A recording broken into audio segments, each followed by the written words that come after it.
It's got to be in here somewhere.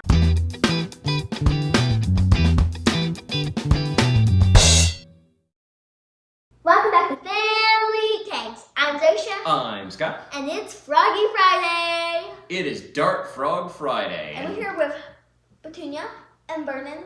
Yep, there's Petunia right there. And millions of flies. And lots of flies. So why are we making this video today, Zosia? So a subscriber commented that they're going to get dart frogs and they don't know what to feed them. So here you go. We figured we'd get into it. Now, it's commonly known that one of the best foods for your dart frogs is flightless fruit flies. And they're easy to culture.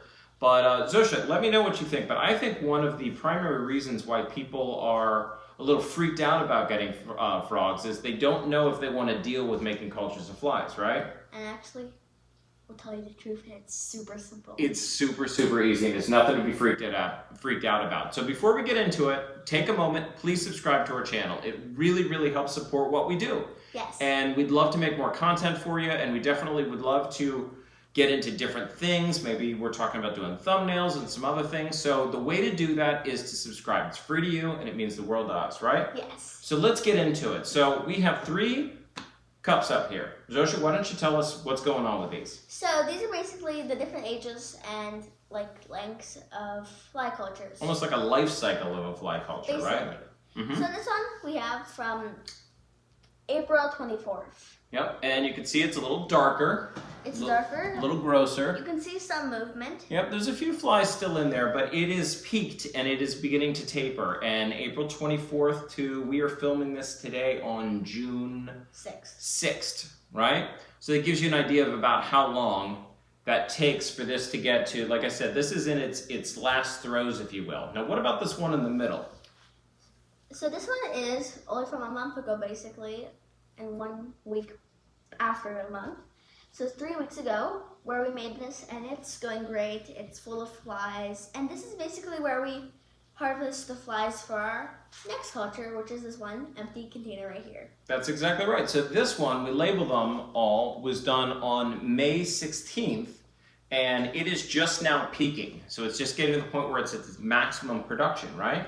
And also, just so you know, we actually recycle our containers, rewash them, to make them extra environmentally friendly. Exactly. So the containers we buy, and we can get into all the supplies here in a moment, but we buy these plastic containers from one of the online places that have little holes in top, but we get the ones that don't have any fabric, so we can actually sterilize and reuse these because it's more environmentally friendly, right? Yes. So the important thing is, depending on the number of frogs you're feeding,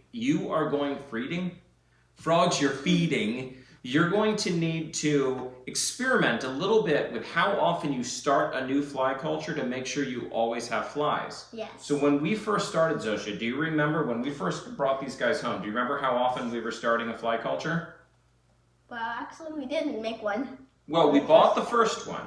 Yes. And then started seeing new cultures. Actually, the cool thing about this is it's all relatives are the same. Yeah. They're all One big related. family tree, because we've been working off the same culture since October. And it still keeps on working. And it just keeps producing, right? But do you remember how often we were starting a fresh culture when we first started? No. No, we were doing it every week.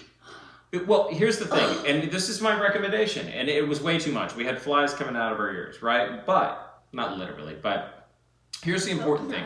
When you get your dart frog and you set it up, you're going to have to buy your first culture so you have flies that are going. Yes. And then we'll go over here in a moment the supplies that you need to make future cultures. And you just mix up the media, put the items in, you seed flies from an existing culture, seal it up, label it, and that becomes the next one. Yes. It's better in the beginning to make more cultures than less because you don't want to run into a situation where you don't have food for your frogs. Yes. But that we found we had way too many. I had 3 that were booming and the frogs just couldn't eat enough and I had too many flies.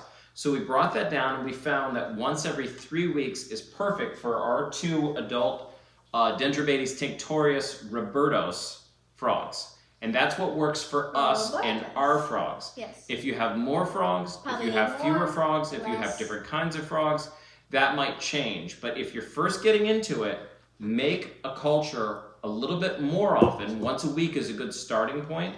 And then trim back once you find that you have too many, right? For our 2 frogs, every 3 weeks is a great amount. And we sometimes have a little bit extra, but It's much better than having not enough. That's exactly right, particularly since we have been working off the same 1.5 pound bag of media, which we'll show you here in a second, and the same original fly culture that we bought for $4 since October. I know, it's so cheap. So we've paid, including for cups and extra Excelsior and all these things we're going to show you in a moment, I think we've paid a total of $25 to feed our frogs for the last 8 months. Pretty good. That's pretty cheap. That's a lot cheaper than pretty much anything else out there. It's even cheaper than our snake, right? Yes, and snakes are really easy too. So let's get into it. Let's pull up some items here and we'll show you the tools of the trade and what you need to make your own fly cultures, right? Yes. Let's do it. Okay, so we're going to cut. Leave this up. Get rid of this. And then we're going to pull out the things one at a time. And we're going to make it? Yeah, we'll do that, but we have to go boil water in a second to do that, okay? All right, okay, so I'll bring us into this one, okay? Okay, so the first tool you're gonna need is cups. You can get these from many of the online reptile and amphibian keepers or keeper website suppliers. I think we got these from Josh's Frogs, right? Which is a great website. They're the best place to go when you're first learning and just kind of need the baseline information and equipment. They have everything you need. It's a good place to launch your hobby, if you will. But it is just a plastic deli cup with a plastic lid that has little tiny pinholes put in it that are too small for the flies to pass through, but enough to allow enough air to get to your flies. These flies, they're all flightless flies. Mm-hmm. But the thing about them, they jump. They do jump, right? And we'll get into that once we start moving it. But yeah, they're jumpers for sure. So that's the first thing is the cup. So the next thing you're going to need is some media, right? Yep. So we also use Josh's Frogs fruit fly media. And we still have so much of it. Yep. This is actually the very beginning. I just opened a brand new 3-pound bag. We had mentioned a little bit ago that we had a 1.5 pound bag, which is half the size, that has lasted us since October. And this 3-pound bag, if I remember correctly, I think I paid about $15 for.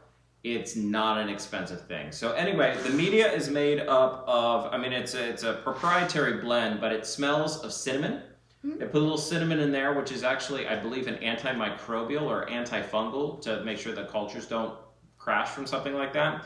And there's yeast, and I would imagine that there's wheat germ and some other things in here. Yeah. It actually smells like muffins, doesn't it? Yes. It smells awesome. It smells like you're baking cinnamon muffins. But anyway, we're going to need some media. Media. What else do we need here? We need the... Do you remember what this stuff's called?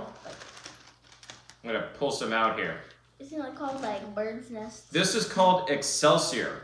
So anybody who's ever seen Christmas Story, when he dives into the big box and gets out his reward, the box that says Fragile, and he goes, it's got to be in here somewhere, and he's tossing this stuff all over the house. That's what this is. This is an organic material that they used to use for packing material, but they can use for other stuff. It's called Excelsior. It's a big mess. Yep, and it makes a big mess, but you need this, right? And then all else you need is a cup that you can boil water in. We just use the microwave. That's where my cup went. Yep, well, yeah, it's a Quidditch cup. And a measuring spoon, or a measuring cup, right? And then the last thing, which we don't have sitting here, is you're gonna need some sort of water. It's recommended that you use like RO water, or reverse osmosis water, or deionized water, or distilled water, just because it doesn't have any impurities or anything like that in there. We've never tried it with regular tap water. Depending on your tap water, that may or may not work. But a gallon of that stuff is less than $1, so it's not a big deal. And we actually have our unit. Yep, so we're gonna go boil up some water and we will be right back.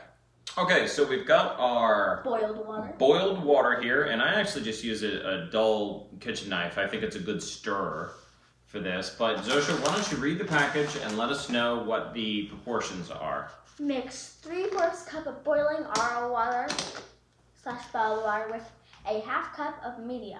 Okay, ½ cup of media, 3/4 cup of boiling water, right? Actually. Sure, what's your question? Do we put this in first or the water? I'm gonna put this in first just because if you put the water in the measuring cup, unless you have a dry measuring cup, what you end up getting is all the water sticks to the measuring cup, and then if you stick it back in there, you end up getting water in your media. It's better to keep this dry.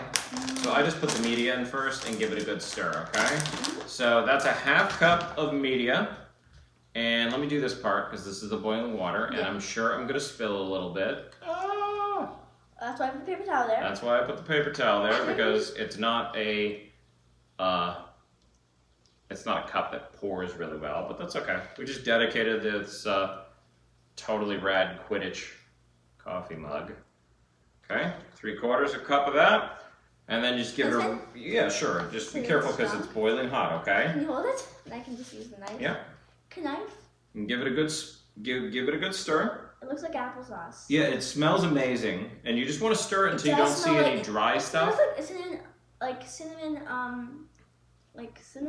oatmeal. It smells like Cinnamon Toast Crunch cereal. That's what it smells like. I smell cinnamon and apple oatmeal. Yeah, it smells amazing. While you're stirring that, I'm going to point out that Josh's Frogs and some of the other companies, they actually make 2 different kinds of fly media. This is the melanogaster fly media, which are specifically for the melanogaster flies, and they also make a Heidi fly media, which is a slightly different formula for the different kind of fruit flies. Since we've had our frogs, we have only ever fed them the melanogaster fruit flies. I guess they like them. They like them. It works. The cultures have been robust. We've had good production. I wouldn't eat it if I can't. It's cheap. No, I wouldn't eat that. But good job stirring. Yep, looks good. It looks really All right. yummy. So I'm just going to get the last little bit off, and then what I'll do here is actually just kind of whack it so it settles down to the bottom a little bit, and then let's break off a handful of the Excelsior. Oh, really? Big mess. Yeah, this stuff does make a mess, but are there like other options? yeah, you want about this much, so when you put it together, it's like a big orange-sized ball, if you will. That's probably about right. And the reason why you put something like this in here, some people use coffee filters. There's a couple different ways that people do it, but it gives places for the flies to crawl around without crawling on each other, right? So and then, last but not least, you cap it up, write the date on top, and then let this cool until it's cool to the touch, and then you can put your flies in, because if you put the flies in now, they'll, because it's too hot, right? Well, I guess we'll see you guys in a few hours, or a millisecond for you. Exactly, and cut. So while we're waiting to wait for this to cool, we need to give you a friendly reminder of, remember to keep the cap on it to cool versus keeping air out to cool. That's exactly right. It takes a few hours to cool, and instincts would say that you would just leave it open to let the heat out. The reason why you don't do that is you don't want any native fruit flies to decide to hop in here, because they love the smell, and start producing, because then you get the flying fruit flies that are growing. By putting the cap on immediately while it's hot, you're making sure that only the flies that you want to culture are the ones in there. So we're going to continue to let this cool, but that was a good tip. And it smells like really good. Oh, and it smells like Cinnamon Toast Crunch. That's why we need to make some. All right, I know. Now I'm hungry. I'm hungry for some fruit flies. Okay, so our fly culture is cooled off. Take 2. And because take 1, we had a fly explosion. Yeah. But the good news is these guys only live a couple days, and they're flightless, and they won't really breed on their own unless you have like a ton of something else sitting around. So even if they get loose in your house, it's not really a big deal. You never see them, and then you vacuum them up, and then they're gone, and that's it. But really, you just what I want to do is put about 30 to 50 flies in here to boost the culture. So you tap down, make sure that the old flies are not on the lid. No. No more Loosen fly the lid a little explosions. bit. No more fly explosions. No more Right. fly explosions. Right. Oh yeah, you see this powder on the table? This is bongos. When you shake a few in, lid her up. Good job, Zosia. And that's it. And you have a new fly culture. And this will take about a week to a week and a half to start producing on its own. But once it does, you'll have flies that we found last about 3 weeks. And again, for our purposes, you always get a couple strays, but for our purposes, a new culture every 3 weeks seems to work really well for the 2 tinctorius that we have.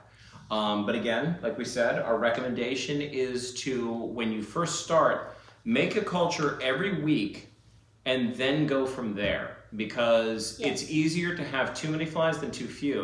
And again, it's not such a big deal. We sterilize and reuse our cups. The Excelsior is just a couple dollars for a huge bag of it, and we used 1.5 pounds of the media, which just cost not much, for the 8 months before we ran out of it. So don't be shy. It's better to have too many flies than too few.